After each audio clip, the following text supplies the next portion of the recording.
দর্শক স্বাগত জানাচ্ছি। আমি তৌহিদ শান্ত, ইস্পাহানি মির্জাপুর জিরা ওভারে। গেল কয়েকদিন যাবতই বিভিন্ন ঘটনা ঘটছে। সবচেয়ে বেশি আলোচিত হচ্ছে জাতিসংঘে সফরে ডক্টর ইউনূসের বিভিন্ন আলোচনা, এবং এর মধ্যে আমরা একটি বিষয় সব ছাপিয়ে শুনতে পেলাম ডক্টর ইউনূসের সেখানকার সাক্ষাৎকারে আওয়ামী লীগের স্থগিতাদেশ উঠে যাওয়া, ডক্টর ইউনূস কতদিন থাকতে চান ক্ষমতায়, এগুলো নিয়ে নানা ধরনের আলোচনা হচ্ছে। আমরা এই বিষয়গুলো নিয়ে বিভিন্ন টকশোতে ইতিমধ্যেই বিভিন্ন কথা বলা হয়েছে। আর ডক্টর ইউনূস রোহিঙ্গা দেরকে প্রত্যাবাসনের জন্য যে একটি বড় এবং বলতে গেলে এই ধরনের একটি আয়োজন বাংলাদেশের ক্ষেত্রে এটি সম্ভবত, আমার জানা মতে সম্ভবত এটি প্রথম উচ্চ পর্যায়ের একটি সম্মেলনের আয়োজন করেন। সেখানেও বেশ কিছু আলোচনা হয়েছে। এই বিষয়গুলো নিয়ে কথা বলার জন্যও আমাদের থাকবে। এছাড়া তো নির্বাচন এবং ভোট নিয়ে আলোচনা চলছেই।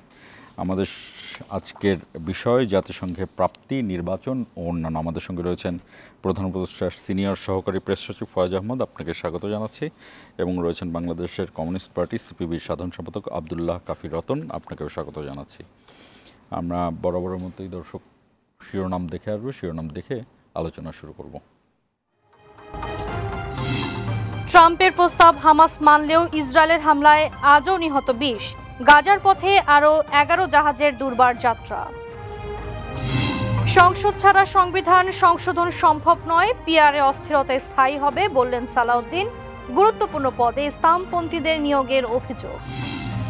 ধর্ম দিয়ে বিভাজন চায় না জামায়াত বললেন ডাক্তার শফিকুর। ধর্মের ভিত্তিতে জাতিকে বিভাজিত করার পক্ষে নয়, সমাজের সকল শ্রেণী পেশাকে একত্রিত হয়ে একটি ঐক্যবদ্ধ জাতি হিসেবে সামনের দিকে শান্তি এবং কল্যাণের দিকে একটা মানবিক সমাজ বিনির্মাণে আমাদেরকে এগিয়ে যাওয়ার তৌফিক দান করুন। ৭২-এর সংবিধান ২৪-এর চেতনা ধারণ করে না। ২৪-এর অভ্যুত্থানের চেতনাকে বাস্তবায়ন করতে হলে এই চেতনা যারা ধারণ করে তাদেরকে রাষ্ট্র ক্ষমতায় আসতে হবে। কোটা আন্দোলন থেকে জন্ম নেয়া দুই দলের একীভূত হওয়া নিয়ে ধোঁয়াশা, জোট চায় এনসিপি। তফসিলের পর সিদ্ধান্ত নেবে গণ অধিকার পরিষদ। এবং সেপ্টেম্বরে সড়কে ঝরেছে ৪১৭ প্রাণ, শীর্ষে ঢাকা বিভাগ। পরিবহন চাঁদাবাজি ঠেকাতে গিয়ে নরসিংদীতে গুরুতর আহত পুলিশের এডিসি। দর্শক শুনছিলেন শিরোনাম, আমরা আলোচনা শুরু করব। এর আগে জানিয়ে দিই, বৈশাখী টেলিভিশনের পর্দার পাশাপাশি ফেসবুক এবং ইউটিউব পেজেও আমাদের অনুষ্ঠানটি সরাসরি সম্প্রচারিত হচ্ছে। আপনারা চাইলে কমেন্টের মাধ্যমে আমাদের সঙ্গে যুক্ত হতে পারেন। ফয়েজ আহমদ, আপনাকে দিয়ে শুরু করতে চাই। যে আলোচনাগুলো আমরা গত কয়েকদিনের অধিকাংশ টকশোতে চলে এসেছে যে তিনি ১০ বছর ৫০ বছর চান, এই বিষয়গুলো এসেছে। আমি মেহেদী হাসানের যে চ্যানেলটি আছে সেটির থেকে আমি পুরো সাক্ষাৎকারটি দেখলাম। আমি ওই বিষয়ে হয়তো বা পরে আপনি আলোচনা থাকলে বলতে পারেন, তবে আমি একটি বিষয় নিয়েই শুরু করতে চাই। যে আমরা দেখলাম যে রোহিঙ্গা বিষয়ে যে উচ্চ পর্যায়ের সম্মেলন, সেখান থেকে আমাদের একটি বড় প্রাপ্তি হলো, সেখান থেকে আমরা 96 মিলিয়ন মার্কিন ডলার সহায়তা পাচ্ছি যুক্তরাষ্ট্র এবং যুক্তরাজ্য থেকে। আমি যেটি জানতে চাই যে রোহিঙ্গা প্রত্যাবাসন কবে থেকে শুরু হবে, কবে থেকে রোহিঙ্গারা মিয়ানমারে যাওয়া শুরু করবে? জি, আপনাকে ধন্যবাদ। হ্যাঁ, আপনি যেটা বলছিলেন যে রোহিঙ্গা বিষয়ে একটি জাতিসংঘে হাই লেভেল একটা কনফারেন্স অনুষ্ঠিত হয়েছে। হ্যাঁ, এটা খুবই সত্য যে এটা প্রথমবার। এটার আয়োজক কিন্তু জাতিসংঘ। বাংলাদেশে ২০১৭ সালে রোহিঙ্গারা এভাবে মানে বড় আকারে রোহিঙ্গা ইনফ্লাক্স হওয়ার পর আমাদের এখানে রোহিঙ্গা ইস্যু নিয়ে আসলে নানান ধরনের আভ্যন্তরীণ রাজনীতিতে অনেক কথাবার্তা হয়েছে। কূটনৈতিক পরিমণ্ডলে রোহিঙ্গা প্রত্যাবাসন বা রোহিঙ্গা ইস্যুটাকে গ্লোবাল ইস্যু হিসেবে ধরে রাখার জন্য যে ধরনের প্রচেষ্টা থাকা প্রয়োজন ছিল সেটা বাংলাদেশের তরফে আসলে ছিল না। বাংলাদেশ শুধুমাত্র রোহিঙ্গাদেরকে চলে যেতে হবে, রোহিঙ্গা প্রত্যাবাসন চাই, এই আলোচনার মধ্যেই নিজেদের মধ্যেই সীমাবদ্ধ ছিল। গ্লোবাল কমিউনিটিকে এটাতে এঙ্গেজ করার জায়গাটায় বাংলাদেশ, গ্লোবাল কমিউনিটি এত বড় একটা মানে বাস্তুচ্যুত হওয়ার পর এতগুলি মানুষ, গ্লোবাল কমিউনিটি স্বপ্রণোদিত হয়ে যতটুকু এঙ্গেজ হয়েছে জাতিসংঘের তত্ত্বাবধানে বা জাতিসংঘের ইনফ্লুয়েন্সে, এর বাহিরে আসলে বাংলাদেশ নিজেদের তরফ থেকে ইন্টারন্যাশনাল কমিউনিটিকে খুব বেশি এঙ্গেজ করতে এই জায়গায় পারেনি। সেই জায়গায় আপনি ইউক্রেন ওয়ার সহ আরও বৈশ্বিক নানান ইস্যুতে এই বিষয়টি মোটামুটি হারিয়ে গেছে। প্রফেসর ইউনূস দায়িত্ব গ্রহণের পরে উনি মনে করেছেন যে রোহিঙ্গা ইস্যুটা গ্লোবাল যে এজেন্ডা, সে এজেন্ডার মধ্যে আবার নিয়ে আসা প্রয়োজন। কারণ এটা তো নিঃসন্দেহে বাংলাদেশের জন্য এটা একটা বিশাল চাপ। সেই জায়গা থেকে উনি জাতিসংঘের মহাসচিবকে ইনভাইট করেছিলেন বাংলাদেশে। আপনারা দেখেছেন যে জাতিসংঘ মহাসচিব এসেছেন, রোহিঙ্গা ক্যাম্পে গিয়েছেন, রোহিঙ্গাদের সঙ্গে নানানভাবে তিনি তার সলিডারিটি জানিয়েছেন এবং পরবর্তীতে বাংলাদেশের অনুরোধে জাতিসংঘ এখানে আরও অ্যাক্টিভ রোল প্লে করেছে, যেটার একটা আউটকাম হচ্ছে জাতিসংঘের এবার অধিবেশন শেষেই একটি হাই লেভেল কনফারেন্স, যেখানে বিশ্বের প্রায় 70টি দেশ অংশ নিয়েছে। সবগুলি দেশই বাংলাদেশের, যেখানে প্রফেসর ইউনূস অনেকগুলি প্রস্তাব দিয়েছেন, 7টি ধারণা দিয়েছেন কি করা যেতে পারে, কিন্তু উনার এক কথায় যেটা সবচেয়ে গুরুত্বপূর্ণ বার্তা ছিল, রোহিঙ্গা সমস্যার অনলি সলিউশন হচ্ছে প্রত্যাবর্ষণ। এই প্রত্যাবর্ষণের জন্যই যা যা করণীয় করতে হবে। মিয়ানমার ছিল কিনা? মিয়ানমার ছিল, চীনও ছিল। চীনও ছিল। তাদের কি কোনো স্পেসিফিক? এখন আমি বলছি আপনাকে, এখন এই যে বাংলাদেশের এই প্রত্যাশার জায়গাটি বা বাংলাদেশের এই যে অবস্থান, যে সলিউশন, অনলি সলিউশন হচ্ছে প্রত্যাবর্ষণ। এখন যেটা হচ্ছে মুশকিল সেটা হচ্ছে রাখাইনে এক ধরনের যুদ্ধ পরিস্থিতি আছে দীর্ঘদিন থেকে আমরা জানি। সুতরাং আমরা যত যাই বলি না কেন, আমরা তো এই মানুষদেরকে, নিরস্ত্র মানুষদেরকে একটি যুদ্ধ পরিস্থিতির মধ্যে ঠেলে দিতে পারি না। এই বাস্তবতা যেমন আছে, প্রফেসর ইউনূস যেটা গ্লোবাল কমিউনিটিকে আহ্বান জানিয়েছেন যে শুধুমাত্র ওখানকার যুদ্ধ পরিস্থিতির কারণে আমরা রোহিঙ্গাদেরকে প্রত্যাবর্ষণটা করতে পারছি না এখনই, এই এক্সকিউজটাতেই যেন আমরা থেমে না যাই। আমরা যেন এরকম কার্যকর উদ্যোগ গ্রহণ করি যাতে সেখানে শান্তি শৃঙ্খলা নিশ্চিত হওয়ার পাশাপাশি এই প্রত্যাবর্ষণটা দ্রুততর সময়ের মধ্যে করা যায়। সবগুলি দেশই এই বিষয়ে তাদের আন্তরিকতা দেখিয়েছে। আপনি যেটা বলছিলেন যে যুক্তরাষ্ট্র এবং যুক্তরাজ্য ইমিডিয়েটলি দুটো সেপারেট এইড ঘোষণা করেছে, যেটা $96 মিলিয়ন। তো সেটা একটা বড় অগ্রগতি। আর আপনি প্রফেসর ইউনূস যুক্তরাষ্ট্রে থাকা অবস্থায় আপনি যেই কথাটি বলছিলেন যে সাংবাদিক মেহেদী হাসানকে দেয়া ইন্টারভিউতে ওনার দেয়া বক্তব্য নিয়ে আমরা, ওনার বক্তব্যের খণ্ডিতাংশ নিয়ে আমরা এখানে অনেক আলোচনা হতে দেখেছি। এই জায়গাটা আমি এটা নিয়ে আপনি আসবেন। আমি প্রত্যাবর্ষণের ব্যাপারে কোনো স্পেসিফিক কিছু না দেখুন, আমি জানি ওভারনাইট এটি সিদ্ধান্ত হবে না, আমরা যদি কতটুকু এগোবো। না ওই বৈঠক থেকে যদি আপনি মনে করেন যে ওখানে প্রত্যাবর্ষণের বিষয়ে একটা সিদ্ধান্ত হয়ে যাবে, এইটা খুব সাইন্টিফিক এবং বাস্তবসম্মত চিন্তা নয়। এইটা হচ্ছে, আপনি দেখুন জাতিসংঘের মতো ফোরামে রোহিঙ্গারা গিয়ে কথা বলেছে, রোহিঙ্গারা তাদের দুর্দশার চিত্র সেখানে সচিত্রভাবে তুলে ধরেছে। বিশ্ব কমিউনিটির অন্যান্য নেতৃবৃন্দ সেখানে সরাসরি অংশ নিয়েছে, তারা অবস্থাটা দেখেছে। এটা হচ্ছে আমার এই যে গ্লোবাল প্রেশারটা তৈরি করা, গ্লোবাল এঙ্গেজমেন্টটাকে এনরিচ করা, আরও এই জায়গাটা নিশ্চিত করার ক্ষেত্রে আমরা অনেক দূর অগ্রসর হয়েছি, এতে কোনো সন্দেহ নাই। কিন্তু আপনার আমার সহ পুরো বাংলাদেশের মানুষের, ইভেন আমি বলবো যে রোহিঙ্গাদেরও যে প্রত্যাশা, সেটা হচ্ছে যত দ্রুত সম্ভব প্রত্যাবর্ষণ। সেই বিষয়ে কোনো দিনক্ষণ আপনি যেটা বলছেন এরকম সুনির্দিষ্ট করে কিছু আসেনি, বা এই বৈঠক থেকে সেটা আসবে কেউ প্রত্যাশা করে। নিঃসন্দেহে আমি প্রধান উপদেষ্টার যেই উদ্যোগ, সেটি নিঃসন্দেহে অনেক বেশি প্রশংসার দাবি রাখে, কিন্তু এরপরও আসলে প্রধান উপদেষ্টার কাছেই তো বেশি চাওয়া, কারণ doctor Yunus is doctor Yunus. তিনি কিন্তু প্রধান উপদেষ্টার উপরেও তার একটা আলাদা ইমেজ আছে। তার এই ইমেজের থাকার ফলেও এটি কেন এত লেন্দি হচ্ছে কি? আচ্ছা, সেখানে আমি আপনাকে একটু ব্যাকগ্রাউন্ডে যাই। প্রথমত হচ্ছে যে আসলে আপনি যদি লেন্দি হচ্ছে বলেন, এটা বলা যেতে পারে, কারণ আমাদের প্রত্যাশাতে আগামীকালকে সবাই চলে যাক, সেই জায়গা থেকে লেন্দি বলাই যেতে পারে। এটা ডক্টর ইউনূসের জন্য প্রত্যাশা, বুঝতে পারছি, কিন্তু এটি কিন্তু শেখ হাসিনার জন্য বলা হয়নি। কিন্তু মুশকিলটা হচ্ছে ধরুন আপনি গত 8 বছর ধরে এই রোহিঙ্গা প্রত্যাবর্ষণ বলেন বা রোহিঙ্গা ইস্যু, যেটা আমার দেশের জন্য, রোহিঙ্গা প্রত্যাবর্ষণ নিয়ে কিন্তু ডক্টর ইউনূসই, আমাদের প্রধান উপদেষ্টাই কিন্তু অনেক বেশি স্বপ্ন দেখিয়েছেন। এটা ওনার সেই স্বপ্ন বা ওনার সেই প্রচেষ্টার জায়গা থেকেই তো তৎপরতা আজকে এত দূর পর্যন্ত, যে জাতিসংঘের মতো ফোরামে একটা হাই লেভেল শুধু রোহিঙ্গা ইস্যুতে একটা মানে স্বপ্ন ভঙ্গে যাব না তো আমরা? না, ডেফিনেটলি নট। এটা কেন ডেফিনেটলি নট আমি বলছি, দেখুন আপনি প্রথমবারের মতো বাংলাদেশের কিছু রাজনৈতিক নেতৃবৃন্দ এই রোহিঙ্গাদের যে ইস্যুর সঙ্গে এঙ্গেজড। নাম্বার ওয়ান, আপনি যদি খেয়াল করেন যে গত 1 মাস আগেই সম্ভবত কক্সবাজারে কিন্তু একটা কনফারেন্স অনুষ্ঠিত হয়েছে রোহিঙ্গা ইস্যুতে। সেই কনফারেন্সে প্রথমবারের মতো পলিটিশিয়ানরা ইনভলভ হয়েছেন, পলিটিশিয়ানরা গেছেন, সেই কনফারেন্সে অংশ নিয়েছেন, তারা রোহিঙ্গাদের কথা শুনেছেন, তাদের অপিনিয়নগুলি দিয়েছেন, এবং পলিটিশিয়ান যারা গিয়েছেন প্রত্যেকে বলেছেন যে প্রথমবারের মতো ওনারা আসলে রোহিঙ্গাদের সঙ্গে সরাসরি এইভাবে একটা ডায়ালগে এঙ্গেজ হলেন, যেটা হচ্ছে যে আমরা আমাদের অতীত সরকার সেই কাজটি করতে পারেনি বা করেনি। এবার যদি আপনি আসেন জাতিসংঘে, সেখানেও কিন্তু এই যে হাই লেভেল রোহিঙ্গা ইস্যুর কনফারেন্স, সেই কনফারেন্সে কিন্তু পলিটিশিয়ানরা অংশ নিয়েছেন, তারাও কিন্তু সেখানে দেখেছেন যে গ্লোবাল কমিউনিটিতে এই বিষয়টাকে এঙ্গেজ রাখার জন্য এটা অত্যন্ত জরুরি। কি জন্য? আপনার এই উদ্যোগটার একটা কন্টিনিউশন খুব জরুরি। আপনি প্রফেসর ইউনূসের হাতে যেই সময় নির্বাচনের আগ পর্যন্ত, এই সময়ের মধ্যে হয়তো এটা পুরোপুরি সমাধান সম্ভব নয়। তার মানে কি, উনি যদি চলে যান তাহলে এটা যেন কাট অফ না হয়ে যায় কোনোভাবে ইস্যুটা।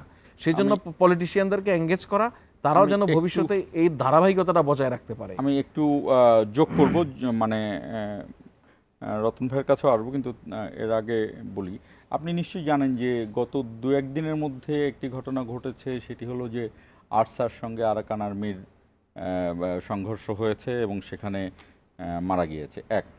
2 হলো আমাদের খাগড়াছড়িতে একটি ঘটনা ঘটেছে।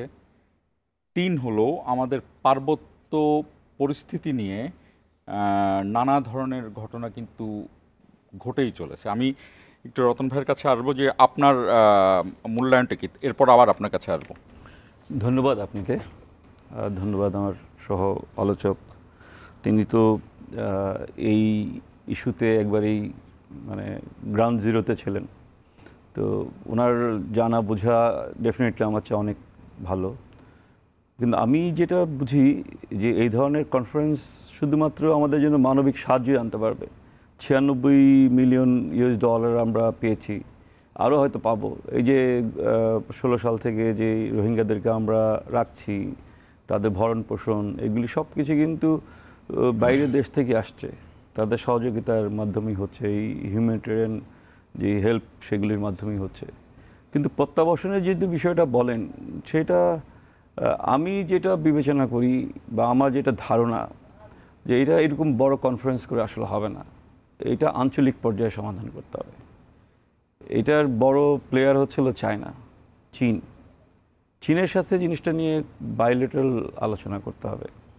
আমার এই ঘটনার পরে আমি একবার সৌভাগ্য হয়েছিল চীনে যাওয়ার। চীনের কমিউনিস্ট পার্টি যে ইন্টারন্যাশনাল ডিপার্টমেন্ট, তার সাথে তাদের যে ভাইস প্রেসিডেন্ট, তাদের সাথে আমাদের একটা বৈঠক করার সুযোগ হয়েছিল। তো সেইখানে আমরা জিজ্ঞেস করেছিলাম, কিন্তু এই বিষয়টা তারা খুব একটু সেন্সিটিভ, এই ইস্যুতে তারা খুব একটা যে মুখ খুলতে চায় তা কিন্তু না। ফলে প্রফেসর ইউনূস সাহেবের কিন্তু বিশাল জনপ্রিয়তা চায়নাতে, আমি নিজে প্রত্যক্ষ করেছি। এবং তারা মনে করে যে চায়না তখন হলো বড় একটা কর্মসূচি ছিল বা ইস্যু ছিল, তাদের প্রভার্টি ইরাডিশন মানে দারিদ্র্য কমানোর ইস্যুটা ছিল, এবং তারা মনে করে যে প্রফেসর ইউনূস দারিদ্র্য হ্রাস করার ক্ষেত্রে একটা বড় ধরনের ভূমিকা সারা পৃথিবীব্যাপী আছে। ফলে সেই কারণে ওনার একটা জনপ্রিয়তা সেই সময় ছিল, আমি দেখেছি 17 সালের কথা বলছি আমি। তো ওনার যেই ব্যক্তিগত জনপ্রিয়তা বা ওনার সম্পর্কে চাইনিজদের যে ধারণা, সেই ধারণা কিন্তু বাংলাদেশকে প্রফেসর ইউনূস দিয়েই তারা চিনত। ফলে সেইটা ব্যবহার করে তিনি যদি এই মানে আঞ্চলিকভাবে জিনিসটাকে যদি মানে দক্ষিণ এশিয়া, চায়না, ভারত, এই ইস্যুতে যদি জিনিসটাকে বিবেচনায় নিয়ে এই বেশি সার্চ দিতেন এইটার উপরে, তাহলে প্রত্যাবাসন, আমি কিন্তু মানে সাহায্যের কথা বলছি না, সাহায্য কিন্তু আপনি অনেক বেশি পাবেন। আমি আরেকটু যোগ করবো, সেটি হলো যে আমি জানি না এটা আমি হয়তো পারসেপশন হতে পারে। ত্রিপুরার রাজা বললেন যে চট্টগ্রাম বন্দর নিয়ে নেওয়া উচিত। তার 1-1.5 সপ্তাহ বা 2 সপ্তাহের মধ্যে এই ধর্ষণের ঘটনা ঘটলো খাগড়াছড়িতে। সেখানেকার প্রধান দাবি উঠলো সেনাবাহিনী হটাও। এইখানে এই যে রোহিঙ্গাদের এখানে আরসা, এরা আরাকান আর্মির সাথে চলছে। আমি জানি না রতন ভাই, আমি মেলাতে হয়তো বা পারবো না, কিন্তু তারপর আমি ঘটনাগুলো বলছি।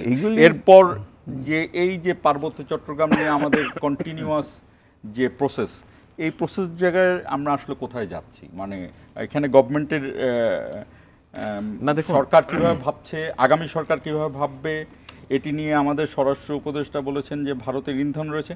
ভারতের বেশ কিছু মিডিয়াও এরকমের কথা বলছে, ঠিক আছে, কিন্তু ভারতের ইন্ধন রয়েছে বলে আসলে দোষ চাপিয়ে দিয়ে সরে যাওয়া যাবে কিনা, এবং ভারতও এটার খুব কঠোরভাবে, ভারতের যিনি পররাষ্ট্র মন্ত্রণালয়ের স্পোক্সম্যান, তিনি এটিকে বলেছেন যে এই সরকার, অন্তর্বর্তী সরকার, সব ধরনের আইন শৃঙ্খলা রক্ষায় ব্যর্থ হয়েছে। আচ্ছা, আমার একটা কথা হচ্ছে যে ভারতের পররাষ্ট্র মন্ত্রণালয়ের মুখপাত্র জয়সাল, তিনি যেই কথা বললেন যে অন্তর্বর্তীকালীন সরকার এই ধরনের মিথ্যা কথা বলে বা এই ধরনের কথা বলেই থাকে, তা আমার কথা হচ্ছে যদি স্বরাষ্ট্র উপদেষ্টা এতই ফার্ম হন যে না ভারত এটা করিয়েছে, তাহলে তো ভারতের হাই কমিশনারকে ডেকে এনে তাকে, এটা কূটনীতিক শিষ্টাচার, যে ডেকে এনে তাকে হচ্ছে তার কাছে হলো অভিযোগ উত্থাপন করা।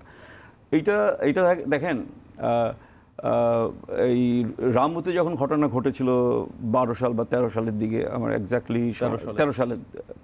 12 সালের শেষ দিকে, তখন কিন্তু সেই সময় যে সরকার ক্ষমতায় ছিল, আমরা এখন ফেসিস্ট বলি, তারও পররাষ্ট্রমন্ত্রী, স্বরাষ্ট্রমন্ত্রী একই কথা বলছে যে এটার জন্য বিদেশি শক্তি দায়ী।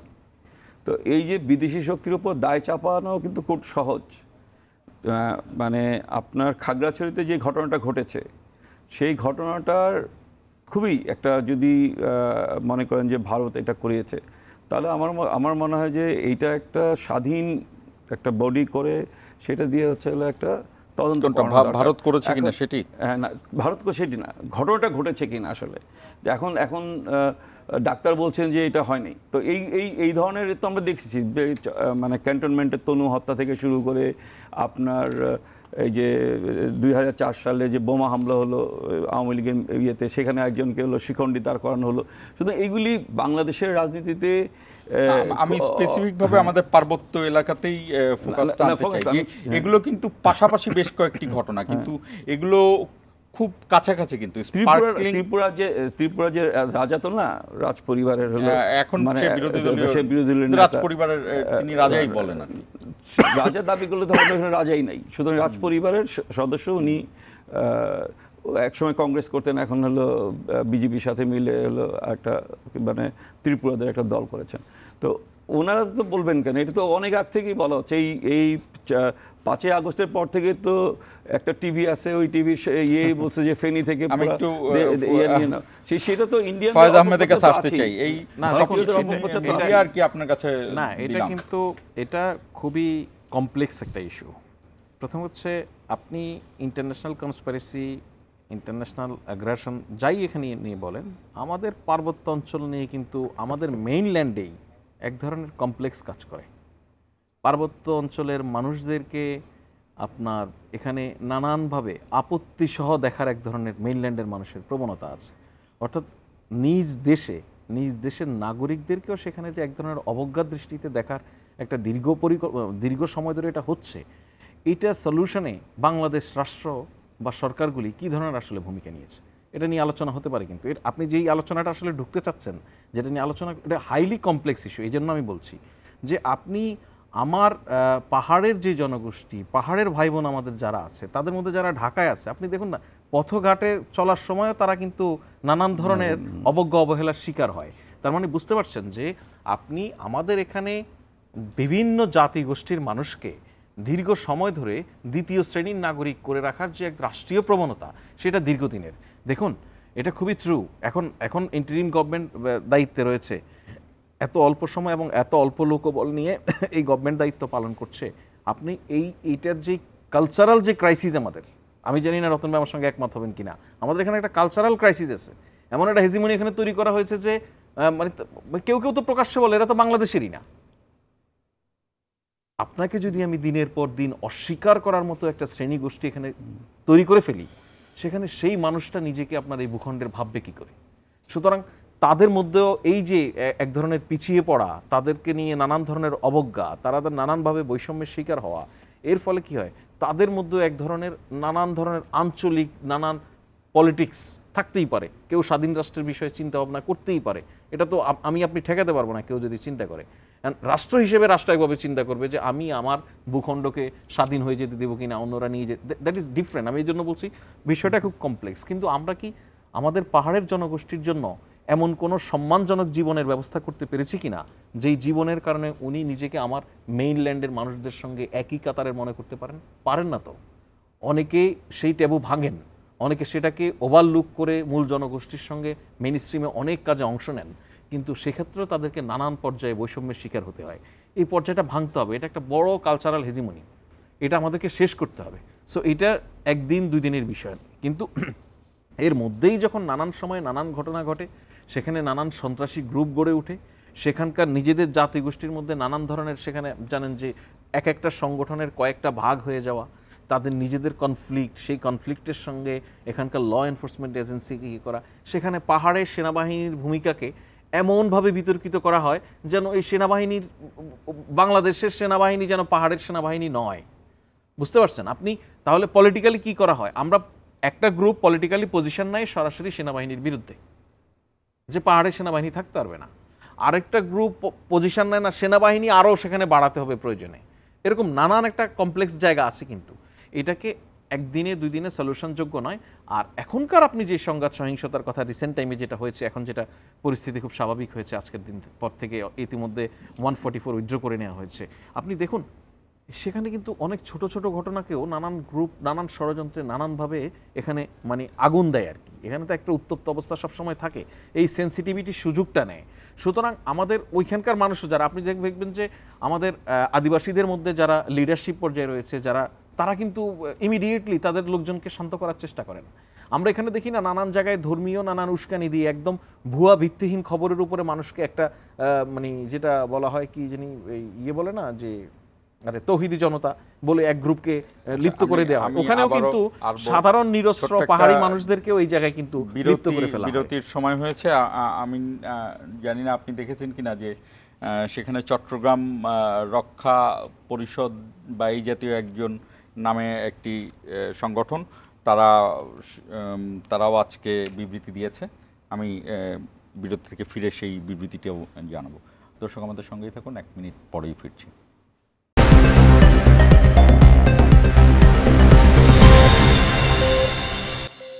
দর্শক আবারও স্বাগত ইসমানী মিডিয়া 40 আওয়ারে। ফয়েজ আহমেদ, আব্দুল রতন, আপনাদের দুইজনের জন্যই আমি পড়ে শোনাই। সেটি হলো যে যেটি আপনি বলছিলেন, খাগড়াছড়িতে চলমান অস্থিতিশীল কর্মকাণ্ডের প্রতিবাদে মানববন্ধন অনুষ্ঠিত হয়েছে। স্থানীয়রা অভিযোগ করেছেন পাহাড়ে একাধিক হত্যাকাণ্ড, চাঁদাবাজি ও ভীতি সৃষ্টির মতো কর্মকাণ্ডে জড়িত সশস্ত্র উপজাতি সন্ত্রাসীরা দিন দিন বেপরোয়া হয়ে উঠছে। এতে সাধারণ মানুষ আতঙ্কিত হয়ে পড়েছে এবং তাদের স্বাভাবিক জীবনযাত্রা ব্যাহত হচ্ছে। মানববন্ধনের বক্তারা দ্রুত সন্ত্রাসীদের গ্রেপ্তার করে আইনের আওতায় আনার দাবি করেন। একই সঙ্গে পাহাড়ের শান্তি শৃঙ্খলা ফিরিয়ে আনতে বন্ধ হয়ে যাওয়া সেনা ক্যাম্পগুলো পুনঃস্থাপনের আহ্বান জানানো হয়। এখানে তিনি বলেছেন যে এখানে একটি সংগঠনই পুরোপুরি বলেছেন যে এখানে যারা উপজাতিরা আছে এদেরকে খুব কঠোর হস্তে দমন করতে হবে এবং সেনা বাহিনী, তারা উপজাতিই বলেছেন, এই জন্য তারা উপজাতি শব্দটা ব্যবহার করেছেন, এই জন্য বললাম। এটি নিয়ে আপনারা গভর্নমেন্টের থেকে কোনো কিছু খবর রাখছেন কিনা, বা সবকিছু দেখেন এটা নিয়ে অলরেডি পাহাড়ের পরিস্থিতি নিয়ে একটা কমিটি কাজ করছে, সেখানে লোকাল অ্যাডমিনিস্ট্রেশন সিরিয়াসলি কাজ করছে, আপনি জানেন তাদের সঙ্গে এঙ্গেজমেন্ট আছে, একজন উপদেষ্টা এই বিষয়ে তাদের সঙ্গে কথাবার্তা বলছে। এটা তো অফকোর্স এটা তো আর উপেক্ষা করার কিছু নেই। প্রথম কথা হচ্ছে আপনি দেখুন, এটা খুবই ট্রু যে আমাদের সীমান্তবর্তী শুধু পাহাড় নয়, আমাদের মেইনল্যান্ডেও সীমান্তবর্তী যে সমস্ত এলাকা আছে সেখানে যখন এই সংগঠনের নাম পিসিএনপি, তারা বলেছেন যে আসামের ত্রিপুরাও তাদের লাগবে এবং আরাকানও লাগবে। আচ্ছা ঠিক আছে, এটা তাদের একটা সংগঠন, কী ধরনের সংগঠন আমি জানি না, হোয়াটএভার। এখন বিষয় হচ্ছে যে যখনই আপনি সীমান্তবর্তী এলাকায় কোনো ঘটনা ঘটবে সেটার জন্য অ্যাটেনশনের ধরনটা একটু ডিফারেন্ট কিন্তু, হ্যাঁ, বিকজ এটা তো আমরা নিশ্চিত যে আমাদেরকে এখানে আনস্টেবল করার জন্য নানান গ্রুপ নানান প্রক্রিয়ায় সক্রিয় রয়েছে, এরা বিভিন্ন সময় বিভিন্ন সুযোগ নেওয়ার চেষ্টা করে। দেখুন আপনি আমরা খুব সাধারণ একদম যদি আমরা শহরে চলে আসি, শহরের মধ্যে যদি একদম রাজধানীতে চলে আসি, এখানেও খুব সাধারণ সাধারণ নানান আন্দোলন বা নানান দাবি দেওয়ার বিষয়ের মধ্যে আমরা নানান স্বার্থান্বেষী গ্রুপকে ঢুকে যেতে দেখিনি। প্রকাশ্যে তারা রিকশাওয়ালাদের মধ্যে ঢুকেছে, আনসারের মধ্যে ঢুকেছে, এটাতে ঢুকেছে, ওটাতে ঢুকেছে। সুতরাং দেশকে যখন আপনি সামগ্রিকভাবে অস্থিতিশীল করতে চান, সেক্ষেত্রে যখন পাহাড়ের মতো জায়গায় কোনো ঘটনা ঘটবে, সেই সুযোগটা নেওয়ার চেষ্টা কিন্তু অনেকেই সক্রিয়ভাবে করবে। এই বিষয়টা শেষ করতে চাই, তবে আমি এখন পর্যন্ত দেখিনি যে ঢাকার পক্ষ থেকে ত্রিপুরার তার কথার কোনো আনুষ্ঠানিক কোনো বক্তব্য দেওয়া হয়েছে কিনা চট্টগ্রাম বন্দর নিয়ে নেওয়ার বিষয়ে। আবার এই যে বাংলাদেশের এখানে এই পিসিএনপি নামের একটি সংগঠন এখানে এসে তারা বলছেন আসাম, ত্রিপুরা, আরাকান তিনটাই তাদের দরকার। এই কথাগুলো আমাদের এখান থেকে একটি সংগঠন বলা, এটি অন্যান্য দেশের ক্ষেত্রে মানে বিশেষ করে এখন বিষয় হচ্ছে, দেখুন এই সংগঠনটি কেমন সংগঠন বা আসামেও যিনি বলেছেন তিনি কোন লেভেলের নেতা, এর সব কিছুই কিন্তু আসলে আপনি রাষ্ট্রীয় পর্যায়ে যখন আপনি রেসপন্স করতে যাবেন, আপনার কিছু বিষয়ে কিন্তু বিবেচনা করতে হবে যে আপনি কোন জিনিসকে আসলে কতটা গুরুত্ব দিচ্ছেন। বাংলাদেশ রাষ্ট্র বা সরকার যদি মনে করে যে এই বিষয়ে রেসপন্স করা প্রয়োজন, নিশ্চয়ই পররাষ্ট্র মন্ত্রণালয় সেটা নিয়ে কাজ করবে। ঠিক আছে, আমি তুলে ধরার দরকার, আমি তুলে ধরলাম। আমরা রাজনীতিতে আসতে চাই। একটি বিষয় আমি রতন ভাইয়ের কাছে তুলে ধরতে চাই যে আজকে রুহুল কবির রিজভী একটি কথা বলেছেন, আমাদের শিরোনামে ছিল যে ইসলামপন্থীদের সরকারের বিভিন্ন পদে নিয়োগ দেওয়া হচ্ছে, মানে বা বসিয়ে দেওয়া হয়েছে, এবং গুরুত্বপূর্ণ সচিব পদে, যেটি আগামী যে নির্বাচন সেই নির্বাচনকে প্রভাবিত করবে। আরেকটি বিষয় সেটি হলো যে ইসলামী আন্দোলনের থেকে বলা হয়েছে যে ৭২-এর সংবিধান ২৪-কে মানে না, কাজেই ৭২-এর সংবিধানের প্রয়োজন নেই। আচ্ছা, ধন্যবাদ। আমি একটা কথা বলি, প্রায় বলি যে আমাদের আসলে তিনটা সরকার সাইমালটেনিয়াসলি কাজ করতেছে। একটা হচ্ছে ইউনূস সাহেবের সরকার, একটা হচ্ছে বিএনপির সরকার, একটা হচ্ছে জামাত ইসলামের সরকার। আপনি আমাকে বলেন ৫ই আগস্ট এই এখানে তিনটার মধ্যে বাংলাদেশ সরকার কোনটা? না, সবাই তো বাংলাদেশ সরকারেরই কথা বলে, কিন্তু কারা মানে বাংলাদেশের পক্ষে কাজ করতে সেটা দেখার বিষয়। আপনি বলেন ৫ই আগস্ট সেই অধিকার কাউকে দেয় নাই যে একজন সিনিয়র অ্যাসিস্ট্যান্ট সেক্রেটারি ৩ মাসের মধ্যে সেক্রেটারি হয়ে যাবে, দিয়েছে? দেয়নি। কিন্তু যারা সরকারে ছিলেন, যারা ফর্মাল সরকার, তাদের এক ধরনের কী বলে, তাদের এক ধরনের দৃষ্টি, তো এটা করা সম্ভব হয় নাই, তাদের নির্লিপ্ততা, আমি এই শব্দটা খুঁজছিলাম, নির্লিপ্ততার কারণেই দেখা গেছে যে যিনি একসময় খুনের ১ নম্বর আসামি ছিলেন এবং এখন তিনি মানে খুব গুরুত্বপূর্ণ সচিব, হ্যাঁ, কীভাবে সম্ভব? যাকে বিশ্ববিদ্যালয় থেকে ছাত্র দলের একজন কর্মী হত্যা করার কারণে বিশ্ববিদ্যালয় থেকে হলো মানে থাকতে দেওয়া হয় নাই, সে কি করে এখন হলো সচিব হয়? সবাই জানে, যারা আমি যেই উপদেষ্টা, যেই মন্ত্রণালয়, সেই মন্ত্রণালয়ের লোকজনকে আমি জিজ্ঞেস করে দেখেছি, কি তারাও বলে যে হ্যাঁ, আমাদের সচিব তো এই ধরনের অপরাধী ছিলেন। তো এই যে নির্লিপ্ততা, সেটা হচ্ছে কীভাবে হচ্ছে, সে গ্রুপবাজি। এবং যেটা রিজভী ভাই বলেছেন সেটা কিন্তু অসত্য বলেন, এটা মাহফুজ আলমও তো বলেছে। আমি কিছুদিন আগে একটা প্রোগ্রামে ছিলাম, সিজিএস বলে একটা সংগঠনের প্রোগ্রামে ছিলাম, সেখানে তো মাহফুজ একই কথা বলেছে যে বিএনপি এতটা দখল করেছে, জামাত এতটা দখল করেছে। এই যে দখলের রাজনীতি, এটা কিন্তু নতুন বন্দোবস্ত না। যে নতুন বন্দোবস্তের কথা বলে ৫ই আগস্ট ঘটনা ঘটেছিল, যে নতুন বন্দোবস্তের কথা বলে আমরা শেখ হাসিনাকে উচ্ছেদ করেছিলাম, যে নতুন বন্দোবস্তের কথা বলে আমরা পুরনো ব্যবস্থাকে আমরা উচ্ছেদ করেছিলাম, নিয়োগ দিল কে? এইটাই তো বললাম যে আমরা যে আশা করে প্রফেসর ইউনূস সাহেবকে হলো প্রধান উপদেষ্টা করেছি, যারা আমরা আন্দোলনে ছিলাম, তিনি তো আন্দোলনে ছিলেন না, এটা তো বাস্তব সত্য কথা। এখন যে যাই বলুক, যে যত গল্প করুক, আমি তো কোনো আন্দোলন নিয়ে ওনার কোনো স্টেটমেন্ট দেখি নাই। আন্দোলন নিয়ে ২-৪ জন উপদেষ্টা ছাড়া বাকিদের তো কোনো আমি ভূমিকা দেখি নাই। হ্যাঁ, যে একজন ব্যবসায়ীকে উপদেষ্টা করা হয়েছে, তার কি রোল ছিল সেটা তো আমরা দেখি নাই। আমরা রাজপথে ছিলাম, রাজপথে লড়াই করেছি, জীবন দিয়েছি, জীবন বাজি রেখেছি, সেনাবাহিনীর সামনে হচ্ছে নিজের বুক পেতে দিয়েছি। আমরা তো ক্ষমতায় যেতে চাইনি, যারা গেছে গেছে, কিন্তু তাদের যে কর্তব্যটা ছিল, তাদের যে উপলব্ধি করা দরকার ছিল সেই উপলব্ধি তাদের নাই। জি। যেই কারণেই দেখা যাচ্ছে যে আপনি যেই কথাগুলি বললেন বা রিজভী ভাই যে কথাগুলি বলল, আবার আরেকজন বলল যে মানে এই যে ৭২কে ২৪-এর এগেনস্টে নিয়ে যাও বা ২৪কে ৭২-এর মুখোমুখি করা, এটা তো একটা এক বড় ধরনের হচ্ছে হলো মানে অ্যানার্কি, আমি বলবো বড় ধরনের নৈরাজ্য। মুক্তিযুদ্ধ এক জিনিস আর ২৪-এর গণ অভ্যুত্থান এক জিনিস। এটা খুবই, এই পার্থক্য যিনি করতে পারেন না তাকে তো রাজনীতি করা উচিত না। না দেখুন, আপনি যেটা আলোচনার বিষয়, আমি একটু রেসপন্স করি যে প্রফেসর ইউনূস আন্দোলনের সময়, জুলাই অভ্যুত্থানের সময় ওনার কিন্তু স্টেটমেন্ট ছিল, আমরা তখন তো সাংবাদিকতা করেছি, আমরা সাংবাদিক হিসেবে সেটা কভার করেছি। উনি এটার প্রতিবাদ জানিয়ে এবং ব্যবস্থা নেওয়ার জন্য ছাত্রদের পক্ষে দাঁড়িয়ে উনি স্টেটমেন্ট দিয়েছিলেন। উনি তখন দেশে ছিলেন না, উনি বিদেশ থেকে স্টেটমেন্ট দিয়েছিলেন। গণতন্ত্র প্রতিষ্ঠার জন্য একটি চিঠি লিখেছিলেন তিনি। ফ্রান্সে ছিলেন এবং অলিম্পিক উদ্বোধন করছিলেন। আচ্ছা, এখন আপনার এই যে না, অলিম্পিক তো উদ্বোধন এই সময়, অলিম্পিক তো অনেক আগের ঘটনা, উনি এই সময় চিকিৎসাধীন অবস্থায় ছিলেন, হোয়াটএভার। তো এখন ভাই যেটা বলছেন একটা ইন্টারেস্টিং ব্যাপার আছে যে এই উপদেষ্টা পরিষদে এরকম অনেকেই এসেছে, তার এই অভ্যুত্থানে তার ভূমিকা কি এটা তো আমরা জানি না, সত্য। তো এই দায়ভার কিন্তু এই উপদেষ্টা পরিষদের নয়, এই দায়ভার আপনাদের রাজনৈতিক দলগুলির সিদ্ধান্তের ভিত্তিতেই একটা সরকার গঠন হয়েছে। রাজনৈতিক দলগুলির কাছে আমরা যতদূর শুনি এখন, যে রাজনৈতিক দলগুলির কাছে তো প্রস্তাব ছিল যে সর্বদলীয় একটি সরকার গঠনের জন্য, জাতীয় সরকার গঠনের জন্য। সেটা কেন উপেক্ষিত হলো, সেটা কেন করলো না, সেটা তো পলিটিশিয়ানরা ভালো, সেটা সম্ভবত একটা ব্যক্তির কাছে ছিল, অন্য কারো কাছে ছিল। আবার একইভাবে ধরুন আপনি যেই আইডিয়ার কথা বলছেন, মানে আইডিয়ার জায়গা থেকে বা আইডিয়ালি, সেটাকে আমি পার্সোনালি এটাকে আমার পছন্দ যে অভ্যুত্থানের শক্তিগুলিই যদি সরকার হতো, অর্থাৎ অনেকটা বিপ্লবী টাইপ, যেহেতু এখানে বিপ্লবী কোনো সংগঠন ছিল না, কোনো বিপ্লবী সংগঠনের মধ্য দিয়ে অভ্যুত্থান সংগঠিত হয় নাই, তারপরেও সরাসরি যে সমস্ত সংগঠন, রাজনৈতিক দল এই আন্দোলনে সক্রিয় ভূমিকা রেখেছে, তাদেরকে দিয়ে যদি একটা সরকার হতো, ডিফারেন্ট হতে পারতো। এখন মুশকিলটা কি হয়েছে দেখেন, এখন মুশকিলটা হয়েছে যেই সরকারটি গঠিত হয়েছে সেই সরকার তো আসলে সকলের সরকার, সকল রাজনৈতিক দলের সরকার। এই সকল রাজনৈতিক দলের সরকারের মধ্যে এটা তো ট্রু যে আপনি সিপিবি যতটা গুরুত্ব পাবে, সেখানে অন্য দলের যার ক্যাপাসিটি পলিটিক্যালি আরও বেশি, সে আরও বেশি গুরুত্ব আদায় করে নিবে, তাই তো?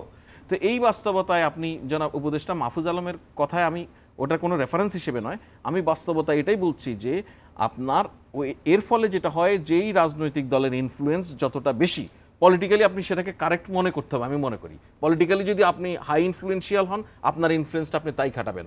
আপনার সামনে যদি আপনার থেকে ছোট সক্ষমতা সম্পন্ন একটা রাজনৈতিক দল বেশি প্রভাব খাটাতে যায়, আপনি সেটা আটকানোর চেষ্টা করবেন। এটা আপনার পলিটিক্যাল স্ট্যান্ড হয় বা হওয়াই উচিত। তো সেই জায়গা থেকে তো পলিটিক্যাল পার্টিগুলি এক ধরনের নিয়ে করেছেন। আর একজন সেক্রেটারিকে নিয়ে ধরেন আপনি বলছেন পার্টিকুলারলি, আমি জানি না উনি হত্যা মামলার আসামি বা হত্যা অভিযোগ এনেছেন, উনি কি এর আগে সাজা ভোগ করেছেন? বা উনি যেই চাকরিতে ছিলেন, যেখানে ছিলেন, সেই জায়গায় কি চাকরির শর্ত পূরণ করেই তো উনি চাকরিটা পেয়েছেন বা চাকরিটা করেছেন, তাই না? কয়েকজন উপদেষ্টার উপর আস্থা রেখে প্রতারিত হয়েছে। দেখুন, এগুলি পলিটিক্যাল স্টেটমেন্ট, এগুলির কোনো রিপ্লাই আমার কাছে নাই। উনি কাকে, এটা হচ্ছে বেশ জার্নালিস্টিক জায়গা আছে, আমি মনে করি আপনি ইনভেস্টিগেট করার সুযোগ আছে, নাহিদ ইসলামকে ফার্দার কোশ্চেন করার জায়গা আছে যে আপনি কাকে বিশ্বাস করে প্রতারিত হয়েছেন। উনি তো পরিষদে ছিলেন, নাম অবশ্য বলেন। সুতরাং এটা একটা অন্য বাস্তবতা, সে জায়গায় আমি কোনো কমেন্ট মেক করতে পারি না। তো এখন বাস্তবতা হচ্ছে প্রশাসনের বিভিন্ন জায়গায় রিজভী ভাই যে বক্তব্য দিয়েছেন যে ইসলামিস্টদেরকে বসিয়ে দেওয়া হয়েছে, ভাই এখানে দুটো পয়েন্ট আমি কথা বলি। নাম্বার ওয়ান হচ্ছে, আপনি ইসলামপন্থী বলে আপনি নিজের পজিশনটা কি বলার চেষ্টা করছেন সেটাও পরিষ্কার হওয়া দরকার। কারণ ইসলামপন্থীরা এখানে আপনারা সবাই মিত্র হিসেবে কাজ করেছেন, যাকে আপনি এখন ইসলামপন্থী বলছেন হয়তো একটা পলিটিক্যাল স্ট্যান্ডের কারণে, সেটা যেমন এক বাস্তবতা। আরেকটি বাস্তবতা হচ্ছে, শেখ হাসিনা এখানে শুধুমাত্র ইসলাম বিদ্বেষ গড়ে তোলার জন্য, ইসলামিক পলিটিক্যাল পার্টিগুলিকে চাপিয়ে রাখার জন্য যেই ধরনের পদ্ধতি বা প্রথা ব্যবহার করেছেন, সেটা কিন্তু এই সরকার করবে না। এই সরকার চাইলেই এখন একজন লোক ইসলাম ধর্মকর্ম করে বলে তাকে জঙ্গি বানিয়ে গুম করবে না, তাই না? এখন ইসলাম বা আমরা যদি ফার রাইটস কাউকে পলিটিক্সে খুব বেশি সক্রিয় হয়ে যেতে দেখি, ইভেন নাগরিকরা যদি সচেতনভাবে সেখানে অংশগ্রহণ করে, আমার আর আপনার তো কিছু করার নেই। আমি তো জোর করে কারো বিশ্বাস অবিশ্বাসের জায়গায় হস্তক্ষেপ করতে পারি না। সেক্ষেত্রে আমি বলবো, আপনারা যারা মনে করেন যে ডানপন্থীদের প্রভাব বেশি তৈরি হয়েছে, সেই জায়গায় যিনি নিজেকে ডানপন্থী নয়, যিনি বামপন্থী অথবা বাংলাদেশের রাজনীতিতে মধ্যমপন্থী বলে একটা টার্ম আছে, যিনি নিজেকে মধ্যমপন্থী বলে দাবি করেন, ওনাদের এটা রাজনৈতিক ব্যর্থতা। আপনাকে আপনার রাজনৈতিক মতাদর্শ বা আপনার পলিটিক্যাল অ্যাফিলিয়েশন, আপনার পলিটিক্যাল ভালো লাগাকে আমার কাছে যদি পলিটিক্যালি মনে হয় ইউ আর রং, দেন আমার দায়িত্ব হচ্ছে আপনাকে মোটিভেট করা যে আপনি ভুল দিকে যাবেন না। তাই তো ভাই, রাজনীতিতে আপনি আপনার কিন্তু যেহেতু আপনি বিশ্বাস করেন এটাই রাইট।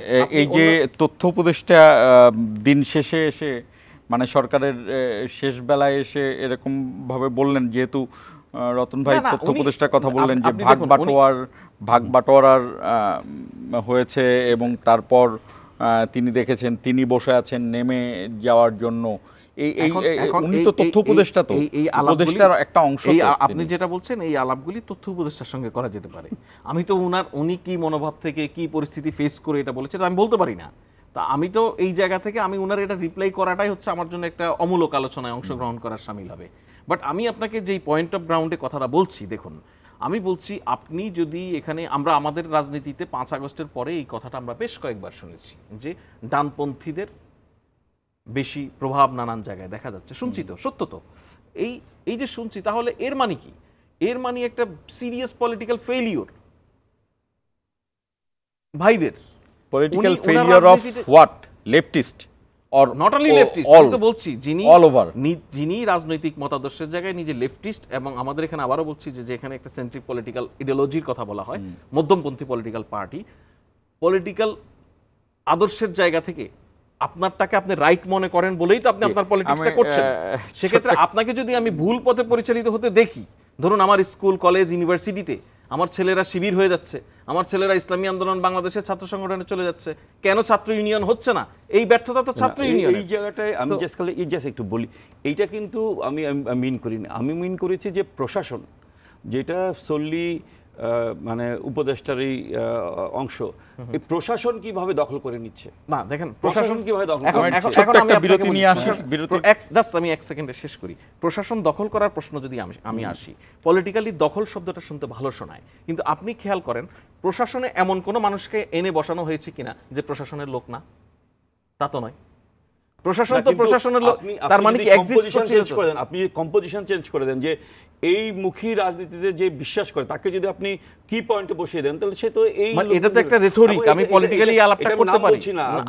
আমি আপনার যিনি মানে এই যে এই সংস্থাপনের যিনি হলো সচিব ছিলেন, এখন তার সম্পর্কে শোনা যাচ্ছে তিনি ইসলামপন্থীদেরকে হলো সচিব টচিব করে চলে গেছে। ভাই এখন যার সম্পর্কে অনেক কিছু শোনা যাচ্ছে, যার কোনো এভিডেন্স আমার আপনার হাতে নাই, সেটা নিয়ে আমি পলিটিক্যালি দুইটা স্টেটমেন্ট দিতে পারি। না আমি পলিটিক্যালি দুইটা স্টেটমেন্ট দিতে পারি। আমার কথা হচ্ছে দুটো অপশন ছিল। একটা হচ্ছে একদম এক্সিস্টিং আওয়ামী লীগ যে অবস্থা রেখে গেছে সেই অবস্থায় কন্টিনিউ করা, আরেকটা অবস্থা ছিল আওয়ামী লীগ যে অবস্থা রেখে গেছে সেটাকে একদম খেদিয়ে দিয়ে নতুন করে একদম পুরোপুরি বিলোপ করে দিয়ে নতুন করে শুরু করা। আমাদের ওই বাস্তবতা ছিল না। বিকজ আপনার এখন আবারও বলবো, আপনারা সরকার যখন গঠন করেছিলেন সেই প্রক্রিয়াতেই আপনারা যান নিয়ে আসেন। ছোট্ট একটা বিরতি নিব। দর্শক আমাদের সঙ্গেই থাকুন, 1 মিনিট পরে ফিরছি।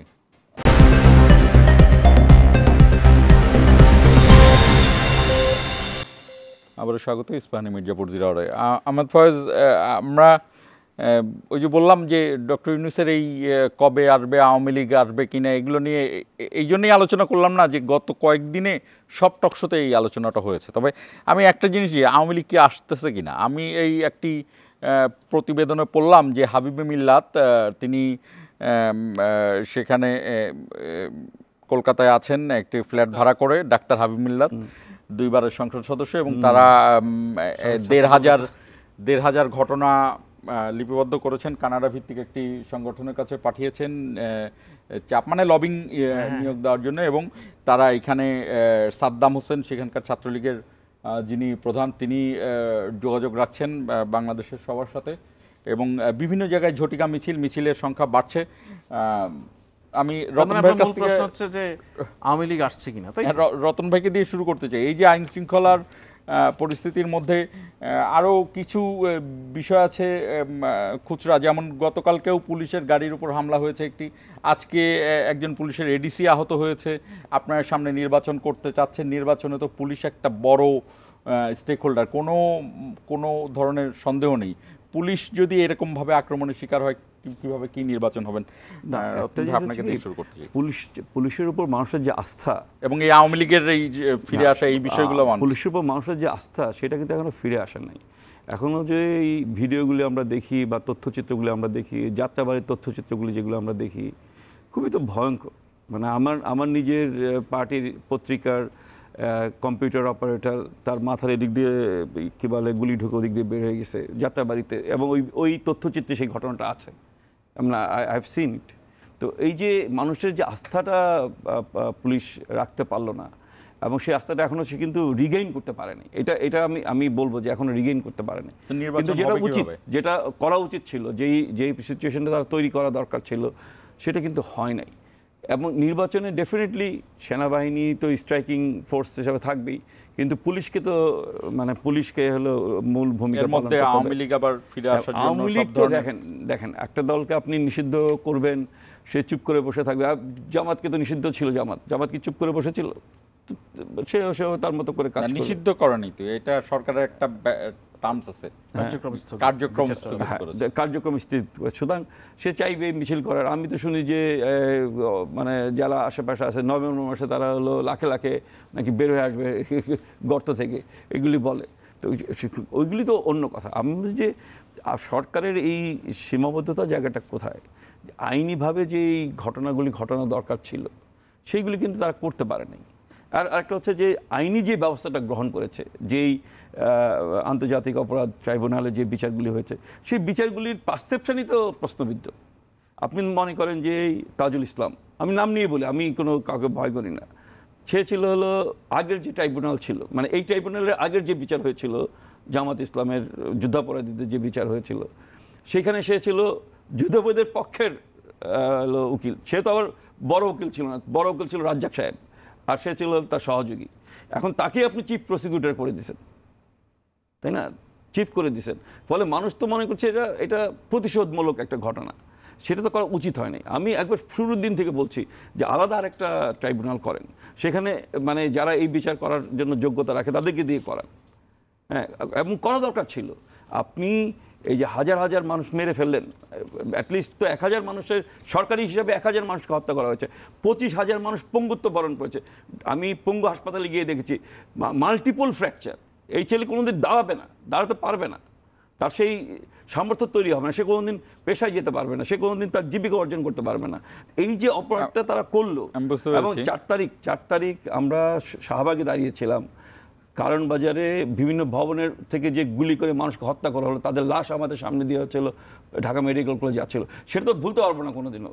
স্বপ্নে এখন ঘুমালেও দেখি যে তাজুল ইসলামরা আবার অনেক সময় বলেন যে ব্যারিস্টার শফিক আহমেদ ছিলেন অনেক বেশি কট্টর, একইভাবে জামাতকে যাতে সর্বোচ্চ না। শফিক আহমেদ তো এই ট্রাইব্যুনালে কেউ ছিলেন না, উনি আইনমন্ত্রী ছিলেন। 92-এর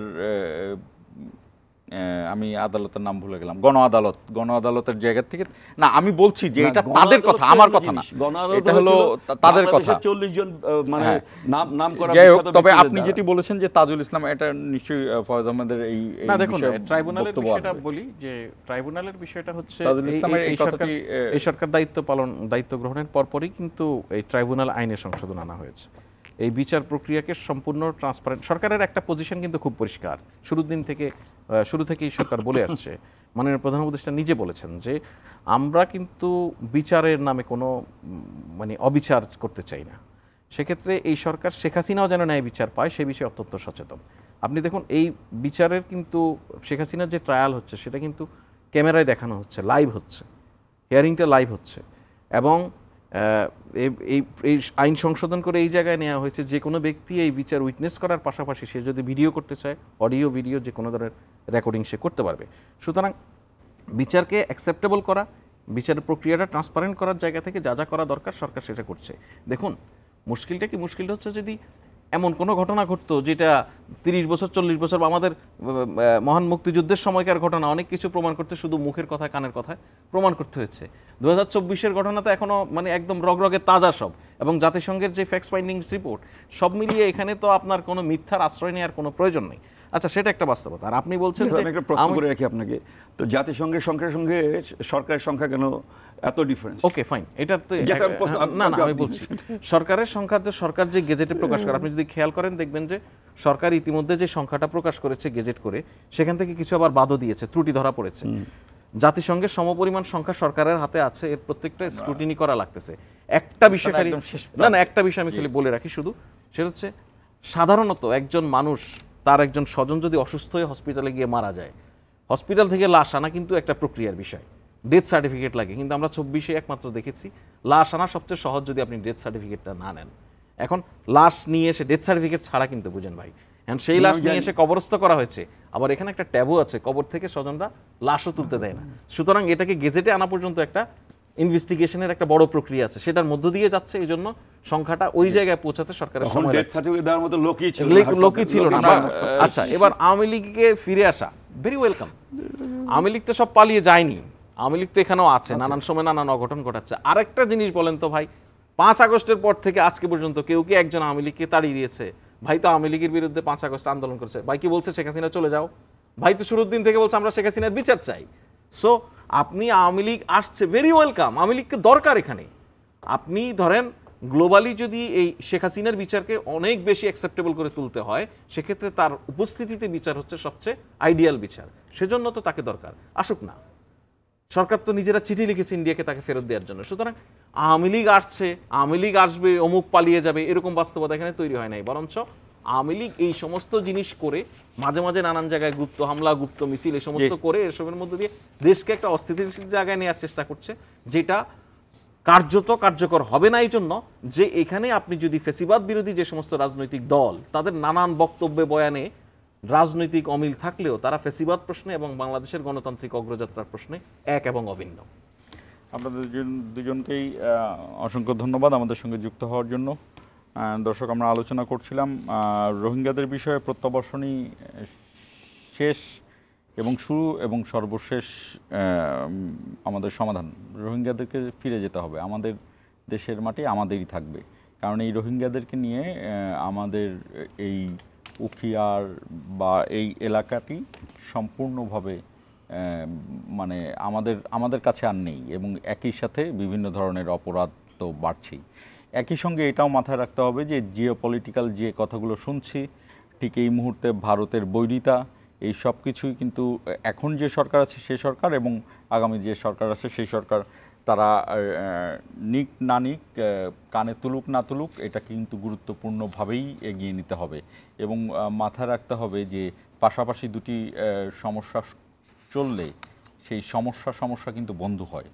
অর্থাৎ সেই সমস্যা এক সমস্যা আরেক সমস্যার উপরে যেন সওয়ার না হয় এবং যুক্ত হয়ে না যায়, এই জায়গাটিও খেয়াল রাখা উচিত। শেষ করছি আজকের ইস্পাহানি মির্জাপুর 0 আওয়ার।